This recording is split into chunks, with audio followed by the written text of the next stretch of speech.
Para você, sou eu, Alan Passos, e este é o Conversa de Redação Noite. Ao meu lado hoje, os jornalistas William Travassos, Mardélio Couto e Berta Macaron.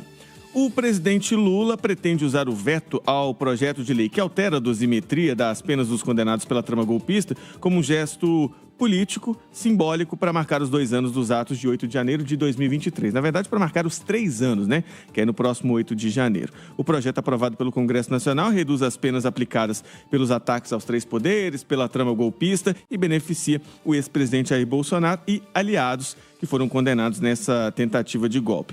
Lula já deixou claro mais de uma vez que vai vetar o texto e agora é muito grande a possibilidade de que isso aconteça no dia 8 de janeiro, quando a esquerda está organizando atos pelo país a favor da democracia. Ô Mardélio, dentro dessa história, o ministro Alexandre de Moraes concedeu agora há pouco a prisão domiciliar ao general Augusto Heleno por causa do Alzheimer e da idade, após analisar o resultado da perícia. O ex-ministro de Bolsonaro vai ter que usar a tornozeleira eletrônica, mas a defesa dele comemorou, chamou de um gesto humanitário, um reconhecimento à situação. Pode abrir um precedente para eventual prisão domiciliar de Bolsonaro e essa possibilidade do Lula usar o 8 de janeiro agora é como um símbolo de esquerda aí para vetar a dosimetria. Boa noite, bem-vindo. Boa noite para você, Alan Passos. Boa noite aos debatedores, aos ouvintes. Muitas perguntas complexas a ela.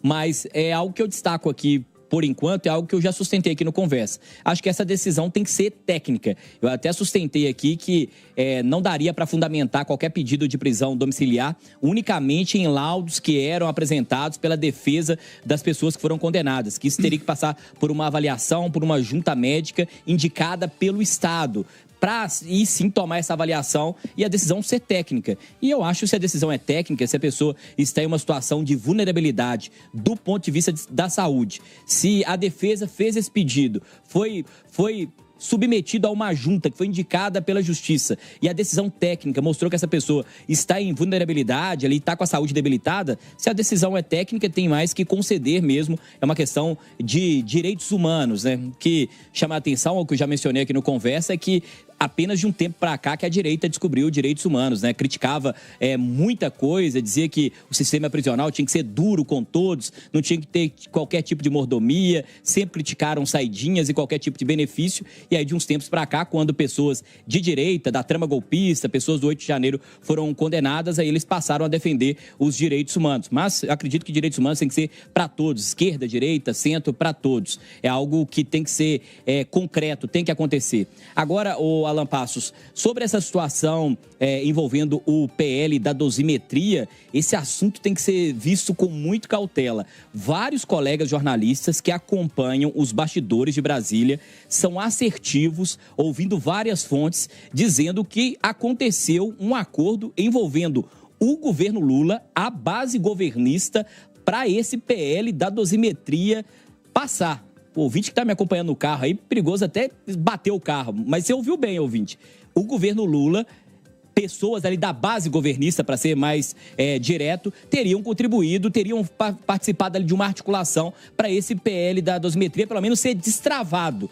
Ah, Mardélio, eu não vou confiar em jornalista. Então, aqui, palavras do senador Alessandro Vieira, do MDB. O que ele disse quando esse PL da dosimetria avançou? O senador disse: o que a gente viu ontem foi a consequência de um acordo firmado entre o governo, a oposição e parte do Supremo Tribunal Federal. Um acordo que envolve os 3 poderes. Senador Alessandro Vieira. Ele destacando que, inclusive, o STF teria participado desse acordo. Por que é importante destacar esses bastidores apurados pelos nossos colegas de Brasília? Essa fala do senador Alan Passos. Porque a gente chega à conclusão que, se isso de fato for concreto, tudo isso que está sendo dito pelo presidente Lula é um jogo de cena. Já havia um acordo para o PL ser destravado, e aí o que o presidente Lula faz? Ele já disse isso num evento esses dias aqui em São Paulo. Disse que ele vai vetar o PL da dosimetria. Aí ele veta, fica de bem com a base dele fica feliz. Quem é petista, quem defende o presidente Lula diz, o presidente vetou o PL da dosimetria. Só que volta para o Congresso vai e derruba o veto. O presidente Lula, em um café da manhã recente com jornalistas, negou. Ele disse que não foi informado desse acordo. E ele falou, se o presidente não foi informado, então não houve acordo. É o que disse publicamente o presidente Lula. Mas eu confio nos meus colegas que acompanham Brasília, acompanham os bastidores, dizendo que houve sim esse acordo do governo para destravar a SPL da dosimetria. Para encerrar, aí o ouvinte pode estar perguntando, mas o que o governo Lula ganharia com isso? Uma série de coisas, questões fiscais, a oposição pode deixar de dificultar a vida do governo em outros projetos. Então, é um acordão, é o que dizem os nossos colegas que acompanham de perto, os jornalistas profissionais que acompanham lá em Brasília, e eu confio nos nossos colegas. Roberta, tem o que é dito publicamente, Lula já falou mais de uma vez que vai vetar, e tem o que corre nos bastidores. É grande, inclusive, a possibilidade do Congresso derrubar o veto de Lula, mas pode ser usado, então, o 8 de janeiro como um símbolo para se reaproximar aí de sua base e o presidente vetar lá. Enquanto isso, foi concedida a prisão domiciliar para o general Augusto Heleno. Boa noite, bem-vinda. Boa noite, colegas da bancada. Boa noite, amigos da Itatiaia. Mardélio estou de acordo com o Mardélio, sem dúvida alguma. O acordo aconteceu, inclusive o senador Jacques Wagner é quem, ao final, segurou o desgaste dentro do governo por esse acordo. Houve, inclusive, uma troca para a aprovação de 20 bilhões, não é? Entre fim de renúncias fiscais e tributação a bets e fintechs. Portanto, o governo Lula tem dificuldades no Congresso, não tem maioria para aprovar matérias importantes e fez esse acordo. E, certamente, vai vetar e esse veto retorna ao Congresso Nacional e será derrubado. Ô Travassos, então, no final das contas, foi um grande acordão, vem um jogo de cena aí que é importante politicamente, e essa decisão do Moraes de conceder a prisão domiciliar para o Augusto Heleno. Boa noite, bem-vindo. Bom, primeiro a gente... boa noite, Alain, boa noite, bancada, boa noite aos ouvintes da Itatiaia. Primeiro a gente tem que lembrar que essa doença do Heleno, né, ela leva, em torno, são 10 anos mais ou menos, para você apresentar, né, os sintomas, enfim, ela vai evoluindo. E quando isso surgiu, muita gente criticou, dizendo que isso era uma espécie de relaxamento que a defesa estava buscando e não levou em consideração o quadro clínico do general Heleno, né? E isso chega a ser bizarro, porque o que a gente está vendo... o Mardélio falou assim, os direitos humanos, a direita nunca quis saber de direitos humanos. Eu falo, como assim? Pediu prisão, vagabundo tem que pagar mesmo, tem que ser preso, né? Tem que endurecer a pena. E aí, a gente vem para um discurso que essa dosimetria, eu sou completamente contra isso, porque eu não consigo entender como você tem... eu voto pela lei antifacção, que pretende endurecer a pena, e, por outro lado, eu vou pedir para aliviar a barra de uma turma, levando em consideração que isso pode gerar um efeito cascata em outros crimes.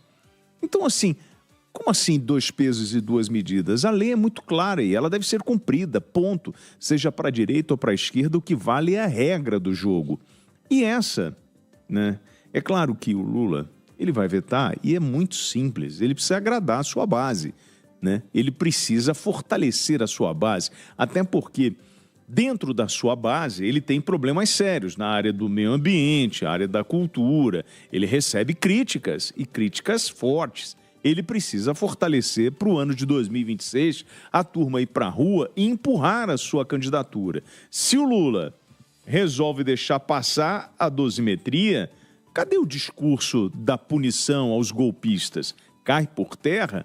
Isso em função de um acordo para ele conseguir aprovar alguma coisa? Não tenho dúvidas que ele vai dizer, não, isso aqui não vai passar, eu não posso compactuar com isso, porque senão eu vou brigar com os meus coleguinhas. Enfim, dito isso, o mais impressionante, ouvindo o Mardélio, são essas coisas dos acordos. Eu não consigo entender. Dizem que política é isso aí. O problema não são os acordos, né? São as pessoas que estão fazendo esses acordos e o que está por trás dessa moeda de troca que, na maioria das vezes, a gente não enxerga. Pessoal, assunto que... Quer falar, Mardélio?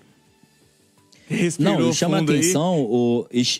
Não, chama atenção, Alan Pass, tem dois destaques em relação à fala do Travassos. Vários políticos vieram a público dizer... havia um temor, né, que essa questão do PL da dosimetria pudesse eventualmente servir para outros crimes, para outras pessoas que foram punidas por outros crimes entrar nesse balaio. E que é uma preocupação legítima, né? Porque senão era um relaxamento de vários tipos de prisão. Mas é o que estava no texto da Câmara, né? Isso estava no texto, permitia. Não, pois é, Alan Passo. Aí o que chama mais atenção é que vários políticos vieram e disseram, não, nós mexemos no texto, agora ele vai valer só para essas pessoas. Você já parou para pensar, você ouvinte que está me acompanhando aqui agora, criaram uma lei apenas para um determinado público, apenas para aquele grupo de pessoas envolvidas na trama golpista, envolvido nos ataques de 8 de janeiro. Não sou eu que estou dizendo, não. Vários políticos disseram que mexeram no texto para isso. Esse é um destaque. O outro destaque, Alan, além do acordo, é o palanque político que vai virar tudo isso, né? Porque o presidente Lula vai fazer um evento, eu já apurei aqui para São Paulo que Guilherme Boulos deve coordenar esse evento, deve ser um grande evento da esquerda, ou seja, o presidente Lula vai conseguir muitos, digamos assim, muito retorno político, vai vetar, vai fazer um discurso, vai dizer que é contra a dosimetria e depois vai ganhar em cima disso. E a direita também vai ganhar, porque ao derrubar os vetos, o mesmo discurso que foi feito pelo Lula ao realizar o evento, vai ser dito para a direita, dizendo, derrubamos o veto do presidente Lula, a dosimetria vai passar, vai ficar todo mundo bem. A direita bem com a sua base, a esquerda bem com a sua base. Política, questões ideológicas vão até a página 2, ouvinte. Por isso que não vale a pena você brigar na sua família. Quando precisa, tudo se ajeita. Eu queria colocar uma questão, a questão da alteração do texto no Senado, porque, de fato, o texto que veio da Câmara dos Deputados, ele estendia essa, digamos, redução de penas para outros tipos de crime, fizeram um jeitinho brasileiro no Senado e, na emenda de redação, alteraram o texto e isso poderá ser judicializado. Roberto, eu já vou seguir o assunto contigo, então, porque o governador Romeu Zema pode ser candidato a vice-presidente na chapa encabeçada por Flávio Bolsonaro. Pelo menos é isso que está sendo articulado pelo presidente nacional do PSD, Gilberto Kassab, que, dependendo do que é o interesse, ele está mais colado no Lula, dependendo está mais colado no Bolsonaro. É um exemplo claro da força do Centrão hoje. A apuração é do nosso companheiro da CNN Brasil, Caio Junqueira. Segundo ele, Kassab e Zema tiveram até um encontro em São Paulo, papo de uma amarração para unir tanto no cenário nacional quanto no cenário mineiro, com o Zema sendo eventualmente o vice na chapa do Flávio Bolsonaro, e aí o Flávio apoiando a candidatura de Matheus Simões aqui para o governo de Minas Gerais. Aí te pergunto, Beta, pode acontecer uma junção como essa, uma eventual desistência do Zema? E aí como é que fica um outro nome bolsonarista aqui na disputa pelo governo de Minas, que é o Cleitinho? É muita ponta para juntar numa costura dessa, hein? É muita ponta, mas é muito provável. Essa costura no plano nacional ela pode ocorrer por uma questão de análise estatística. Se você pegar as pesquisas para avaliar, você vai ver que a candidatura de Flávio Bolsonaro, ela esvazia e estreita a possibilidade de crescimento das candidaturas que orbitam o bolsonarismo, que são os governadores de oposição presidenciáveis, que tanto Romeu Zema, Ratinho Júnior, quanto Ronaldo Caiado, já que Tarcísio de Freitas até que está dizendo que não será mais candidato. Portanto, quando você olha as pesquisas de intenção de voto, você avalia e verifica que Zema é aquele que está com o pior desempenho neste conjunto de forças. Portanto, ele poderia articular uma posição como vice na chapa de Ratinho, que é do PSD. Isso facilitaria um acordo, uma composição aqui em Minas, mas também, por outro lado, deixaria Matheus Simões numa situação complicada, já que ele é do PSD, tem o apoio de Zema, que é do Novo. Se Zema fosse vice de Ratinho, com quem a Matheus apoiaria aqui em Minas? Então, a gente teria aí uma situação complexa, como também ficará difícil a situação se Romeu Zema for o vice de Flávio Bolsonaro e Ratinho seguir na disputa. O problema para Matheus Simões será o mesmo. Mas faz todo sentido, a partir dos dados, essa movimentação do governador Romeu Zema. Ô Travassos, até então os nomes da direita vinham falando assim, e eu vi isso inclusive de Romeu Zema, A ideia é ter o maior número de candidatos possíveis para fortalecer mesmo a direita. E no final a gente se junta contra quem for, já que é provável que o presidente Lula chegue também no segundo turno e aí a direita se unir lá no segundo turno.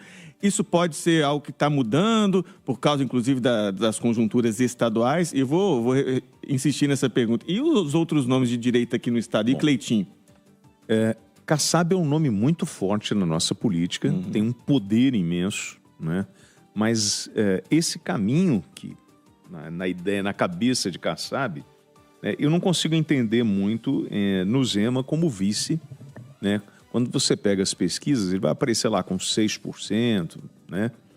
Não sei se seria esse nome e não sei se emplaca esse desejo do Kassab.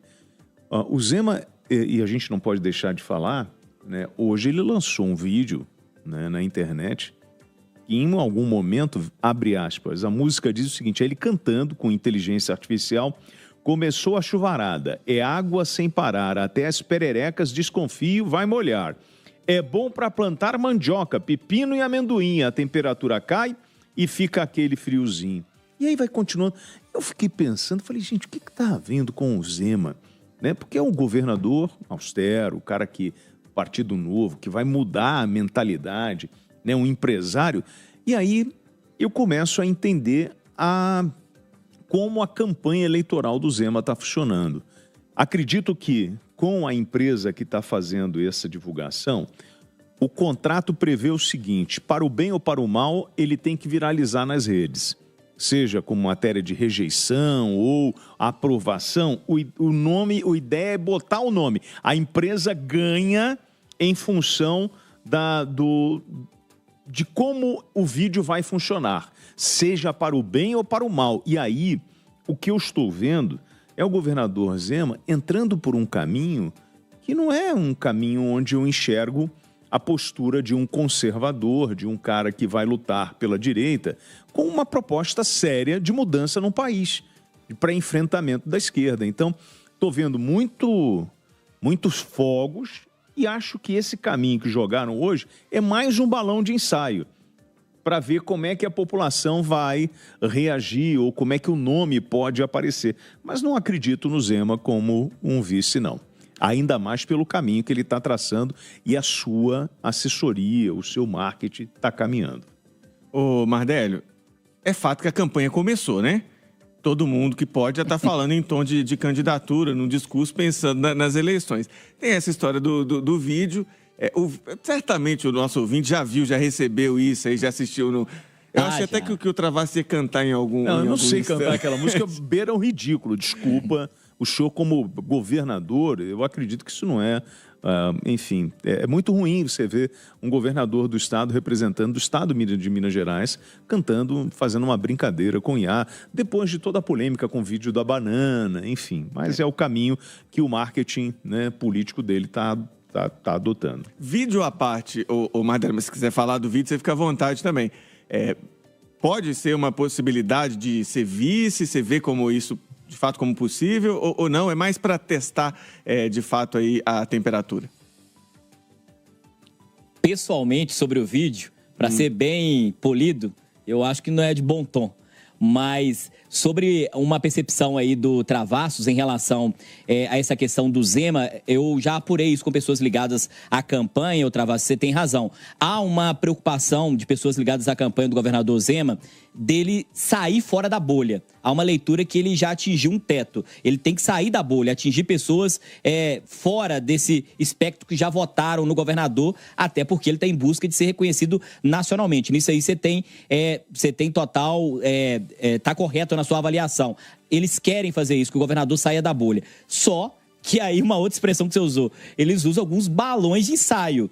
E eu acho que alguns momentos acertam, mas em muitos outros erram. Estão tentando sair da bolha, mas às vezes estão saindo da bolha de uma maneira que pode não ser tão interessante assim em relação à imagem que o governador Romeu Zema tem para os mineiros. Inclusive, vou trazer uma percepção. muitas pessoas aqui de São Paulo chegam na avaliação do governador, chegam até conhecimento de quem é o governador Romeu Zema, muitas vezes por esses virais, e não conhece coisas que ele faz dentro do estado de Minas Gerais. Então, se isso é positivo ou não, a gente vai ver em relação aos votos. Agora, em relação ao Kassab, Alan Passo, o Kassab tem uma força política de bastidores impressionante. Ele faz parte da base, em alguns momentos, do governo Lula no Congresso Nacional e é secretário do governo Tarcísio, que é opositor direto do presidente Lula. Ele é secretário de governo, e é o homem ministro da articulação, do PSD, braço direito. né, Mardelio? Tem ministro do PSD. Eu confesso que a lábia deve ser muito boa, né? Mas ele é bom de bastidor. Ele é o homem de governo aqui do Tarcísio em São Paulo e tem ministro do PSD. Então, tem essa questão. Agora, sobre essa possibilidade do governador Romeu Zema, eu participei ao lado de outros jornalistas de um café da manhã com o governador. Ele foi bem assertivo, dizendo que não combina com o parlamento, que ele não seria deputado estadual, deputado federal e nem senador, que ele não tem esse perfil de embate, de congresso, mas ele... Sobre ser vice, ele foi meio polido ali, mas não disse um não de maneira muito assertiva, não. Disse que queria ser presidente, mas não fugiu da questão de ser vice, não. É uma possibilidade. Para finalizar, cientistas políticos com quem eu conversei recentemente, inclusive aqui na Itatiaia, dizem que a estratégia de pulverizar candidaturas é mais seguro para distribuir votos, atrair votos, diferentes votos. Por exemplo, o cara que não gosta do Tarcísio, que não gosta do Zema, vota no Flávio, que não gosta do Flávio, vota no Ratinho, e por aí vai, que dividir esses votos seria melhor para a direita. A pulverização seria melhor para levar a situação sobre o segundo turno. Que a gente, se isso de fato concretizar, eles estão começando a aglutinar. Isso pode representar um risco. A direita deve estar confiante, deve estar fundamentando essa articulação, né, Alan Passo, em pesquisas, mas é arriscado, segundo a análise de cientistas políticos, essa união em torno de uma candidatura só no primeiro turno.